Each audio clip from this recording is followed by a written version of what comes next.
அறிவலை நேயர்கள் அனைவருக்கும் வணக்கம். நாம் இன்று அறிவலை விளையாட்டுச் செய்தியில் உலக புகழ்பெற்ற கால்பந்து வீரரான சாடியோ மானே பற்றி பேச வந்துள்ளோம். உங்கள் அன்பு தனிஷ்கா. நான் உங்கள் கீர்த்தி. 7th E1 பாரதி மேல்நிலைப்பள்ளி, ரெட்டிப்பட்டி, நாமக்கல்.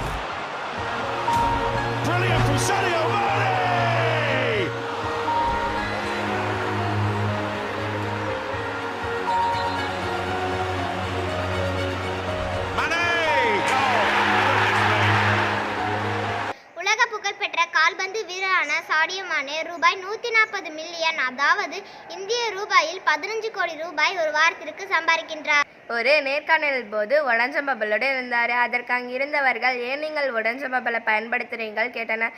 அதற்கு அவர் மொபைல் டிஸ்பிளே மாற்றணும்னு சொன்னார்.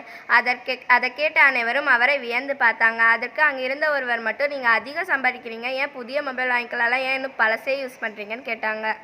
அதற்கு சாடியோ மானே, என்னால் 10 மொபைல், 10 கார், 10 டைமண்ட் வாட்ச் போன்றவற்றை என்னால் வாங்க முடியும்.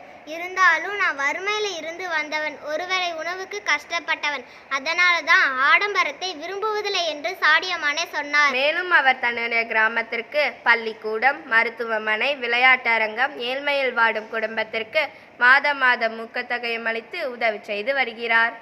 சாடியோ மானாவின் ஆரம்ப கால வாழ்க்கையை பற்றி கொஞ்சம் சொல்லுங்க தனிஷ்கா. சாடியோ மானே வறுமையில் பிறந்தவர். தன்னுடைய வீட்டில் வளர்க்க முடியாததால் தன்னுடைய மாமா வீட்டில் வளர்ந்து வந்தார். பள்ளி படிப்பில் ஆர்வம் காட்டாமல் எந்த நேரமும் கால்பந்து விளையாட்டில் மட்டுமே ஆர்வம் காட்டி வந்தார். அதற்காக அவர் பல நேரங்களில் அடியும் வாங்கியிருந்துண்டு. அவருக்கு காலணிகள் இல்லையாமா, காலணிகள் இல்லாமல் விளையாடுவாராமா, நல்ல உடைகள் இல்லையாமா, இவர் குழாமைத்து விளையாட தொடங்கினாராமா. சாடியோ மானே 2009 எம்ப்ரோயில் விளையாடும் போது சாரணர்களால் தேர்ந்தெடுக்கப்பட்டார். பின்னர் 2010 11வது சீசனில் 2வது பிரிவுக்கு பதவி உயர்வு பெற ஜெனரேஷன் ஃபுட் என்ற கிளப்பிற்கு பரிந்துரைக்கப்பட்டார். அதைத் தொடர்ந்து 2:5 என்ற கணக்கில் ஒரு தனி கோல் அடித்தார். பருவத்தின் முடிவில் மெட்ஸ் சாம்பியன் நேஷனலுக்கு தள்ளப்பட்டார். 2009 முதல் விளையாடிய அவர் 2011 குழு அணியில் தொடர்ந்து பல வெற்றிகளை குவித்து தனக்கென தனி அடையாளத்தை பெற்று சாடியோ மானே உயர்ந்து நிற்கிறார். சாடியோ மானே வழக்கமாக இடப்புறத்தில் விங்கராக விளையாடுவார். இவர் ட்ரிப்ளிங் மற்றும் வேகத்திற்கு பெயர் பெற்றவர். எல்லா காலத்திலும் சிறந்த ஆப்பிரிக்கா வீரர்களில் ஒருவராக கருதப்படுகிறார். இவர் பிறந்த இடம் பாம்பாலி, சனக்கல். சாடியோ மானே நேர்காணலில் கூறியவை: நான் இன்று நிறைய பணத்தை சம்பாதிக்கின்றேன். அதனால் தான் சம்பாதித்த பணத்தில் மக்கள் படிக்கும் பள்ளிகளை உருவாக்கியுள்ளேன். என் நாட்டில் உள்ள ஏழை குழந்தைகளுக்கு புதிய காலணிகளும் உடைகளும் உணவும் கொடுக்கிறேன்.